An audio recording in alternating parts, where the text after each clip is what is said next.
Aujourd'hui, nous rencontrons Simon Russeil, paysan et brasseur. Nous allons nous intéresser à cette dernière pratique. Au début, Simon n'était pas du tout prédestiné à devenir brasseur. En effet, il était plus lié à un métier de naturaliste, tel que dans l'expertise environnementale. La charge de travail est énorme et puis j'avais plus l'impression de travailler pour la destruction de la nature parce qu'on travaille sur des projets d'aménagement qui souvent voyaient le jour. À la suite de cette déception, Simon est parti 4 ans en Guyane. Cependant, il est revenu reprendre la ferme de ses parents, il y a 2 ans. Et l'idée de devenir brasseur lui est vite apparue. En effet, la variété du métier lui plaît, de la production jusqu'à la commercialisation.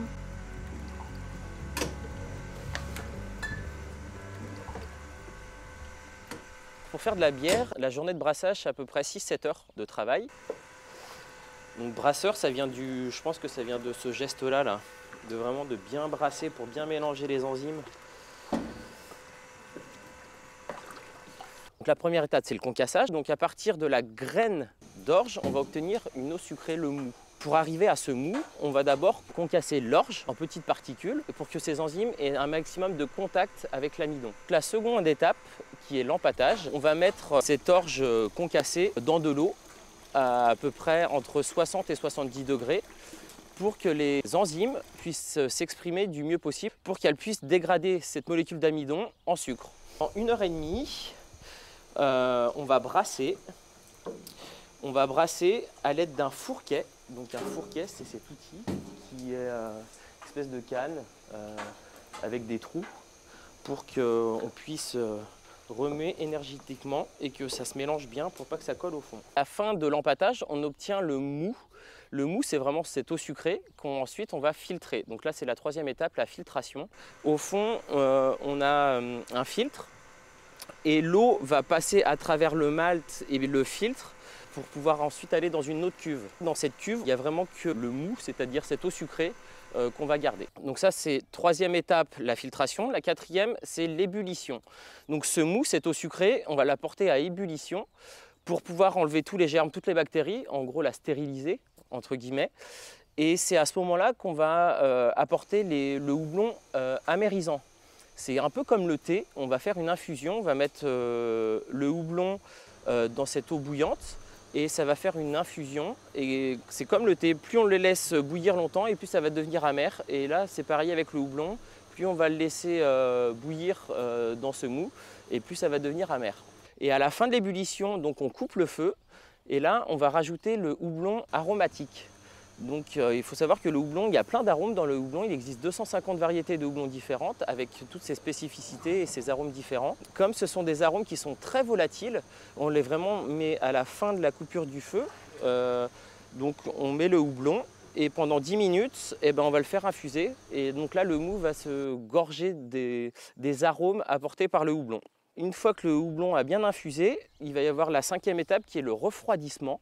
Donc le refroidissement, on va passer d'un mou à 100 degrés à peu près et on va le transférer dans les cuves de fermentation. Et ce qu'il y a, c'est que la fermentation, elle se passe à 20 degrés. Et une fois que le transfert est fait et que le mou est à 20 degrés, on rajoute les levures, on ferme le fermenteur et on attend 1 mois. Et les levures vont dégrader le sucre pour former de l'alcool. Au bout d'1 mois, on va pouvoir embouteiller et étiqueter et consommer. Tac, tac.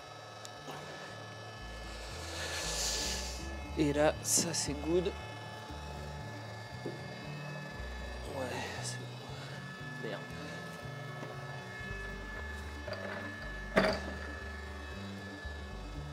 Et voilà, c'est parti. Ça nettoie. Donc je fais uniquement de la bouteille de 75 centilitres. J'ai 5 gammes de bières différentes. Donc j'ai de la blonde, de la blanche, IPA, ambrée et brune.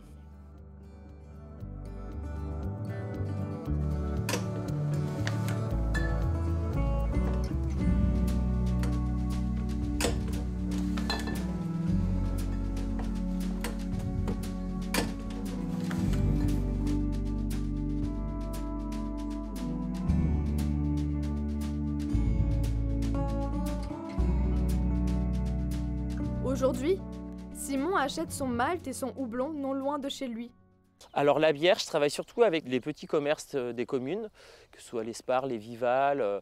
Pour l'instant, j'ai un rayon d'à peu près de 25 km autour de la brasserie. Je travaille également avec des cavistes, des petites épiceries. Je fais également des fûts avec des tireuses pour des événements, des anniversaires ou parfois même des petits festivals. Voilà. Avec ceci, il produit environ 1000 litres de bière par mois. Petit à petit, il aimerait en produire 1500. Dans les années à venir, Simon voudrait consacrer 2 hectares sur 16 pour la plantation de ses matières premières biologiques. De plus, il voudrait fabriquer des bières de saison, avec des fleurs ou des fruits. L'Alouma a tout un avenir devant elle.